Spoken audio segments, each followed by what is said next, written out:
So obviously we're going to talk about the royal wedding and can't wait. That can wait for 2 moments though while we chat a little bit about some of these thorny issues, because they do seem to keep rearing their heads. The latest is, say, Germany and Russia meeting to try and talk about these sanctions. How does Britain navigate changing alliances like that? Do you take the European side or the US side? We take the position that the issue merits. So we will work with any allies and all allies, depending on how we see the merits of the argument. But how frustrated are you with the United States right now? Because it seems like the US is breaking with Europe on certain, really sticky issues, such as Iran, such as the JCPOA. Even North Korea, it's going its own way.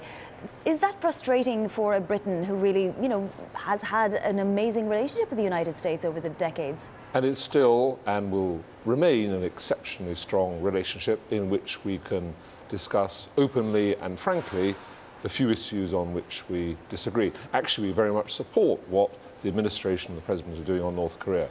On Iran, let's remember that we agree on the objectives, which is an Iran that is not developing nuclear weapons, that is not doing malign, unhelpful things in the region, and that is not developing ballistic missiles. The issue we have is that we would like to intend to retain the JCPOA, the Iran nuclear deal, and the president has decided the US will withdraw from it. We're disappointed by that, we're sorry about that. We're going to stick with the deal, as the Prime Minister said when she met Angela Merkel and President Macron recently. And we will continue to talk, obviously, to our allies over here, to this administration, about ways of moving forward on ballistic missiles and on Iran's regional activities. So, Darroch, obviously the EU is looking at a blocking statute that would protect EU businesses doing business with Iran and hopefully protect them from US sanctions. How are you discussing with UK businesses who want to be involved in the US but also want to be building business in Iran as well?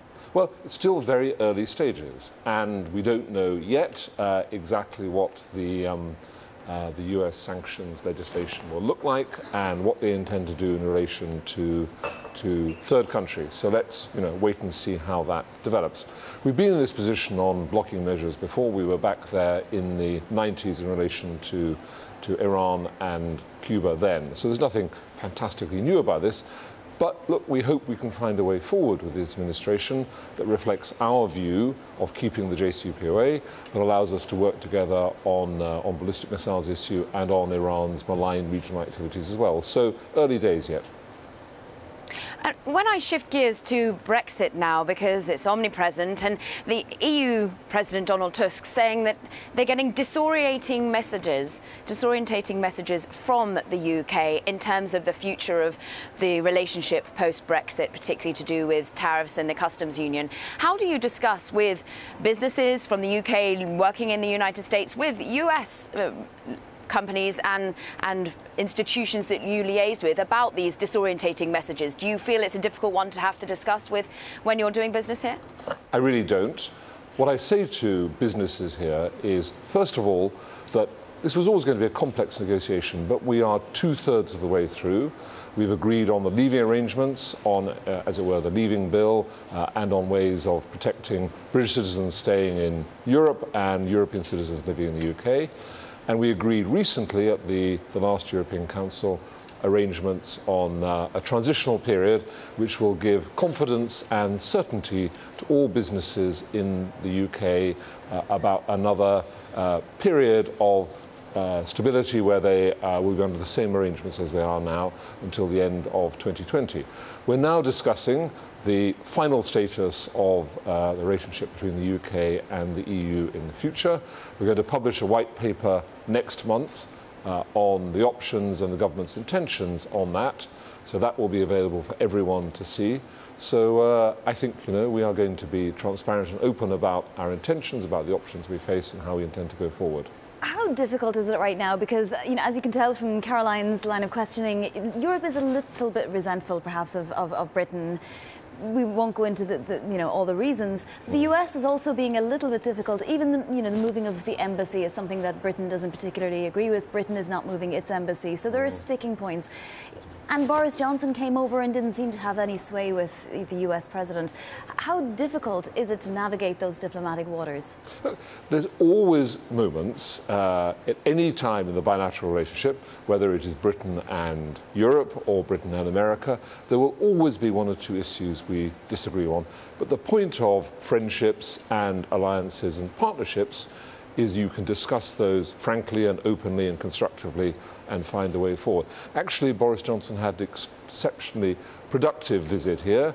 He saw everyone from the Vice President through the Secretary of State to the National Security Advisor, a number of other figures. It wasn't just about Iran, though that was a big part of the conversations. We had very constructive discussions about the whole range of issues. He really enjoys coming here. He'll be back again soon. And of course, we have the President coming to the UK in July. So there's a lot good about the relationship. Absolutely. And long may that continue. If it comes down to something that's a red line, so for example, at some point in the future, if there is a geopolitical issue which really causes havoc, I don't know, maybe regime change comes up in Iran or something happens with North Korea, how does Britain vote? Does Britain vote to stay, along European lines, for example, and stay with the bloc that's closest to it geographically? Or does it go with the US? Does it back the US? It can't stay alone. Vonnie, we're often asked this question, is there going to be some fundamental choice between America and Europe? What I would say is, first of all, that we always look at the issues on their merits and make a decision that matches with, that accords with British national interests and objectives.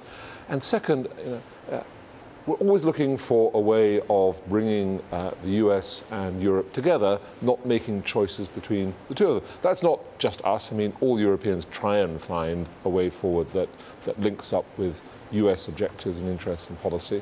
So, we try and find a way through that keeps us together. But Sir Darroch, you're talking about alliances, partnerships, friendships. We've just heard EU President Donald Tusk say, well, when you've got friends like these, who needs enemies when they're talking about the US? He's talking about having to somehow the EU line of defence against America first. Are you finding that you're having to somehow push back against the America first policy? I find actually that we've had a constructive relationship with this administration. There's a lot good happening. I remember only a few weeks ago this administration standing with us when the Salisbury poisoning happened, expelling 60 Russian diplomats from the United States, taking an extremely strong line that we deeply appreciated. If you look at another issue at the moment, there are these measures, these tariffs on steel and aluminium, and the EU has an exemption on those, a temporary exemption, but we hope to turn that into a permanent exemption.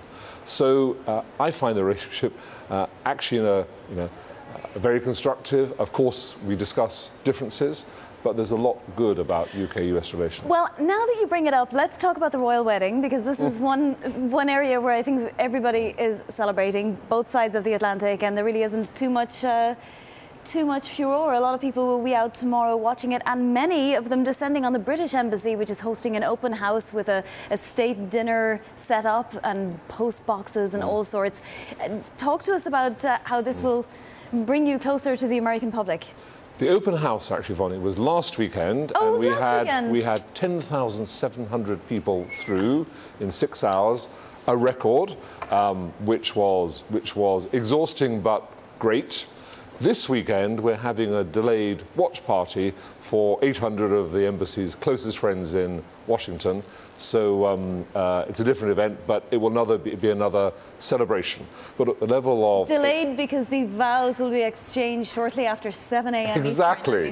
So, of course, those coming to our party can watch it all at 7 a.m. in the morning if they want to. But if they miss it then, they'll have a chance to see it all at the British Embassy. We'll have big screens set up in the garden. But I would just say the level of excitement and interest and support in Washington, in America generally, is extraordinary, which I think is a wonderful symbol of the strength and depth of the relationship. Tea and scones and maybe something just a little stronger. Maybe something a little stronger too. A little brandy. Yes. Well, I don't know about brandy, but, we'll see what people want. And Sir Kim promises he won't be watching rugby in the other room. He's going to watch the wedding.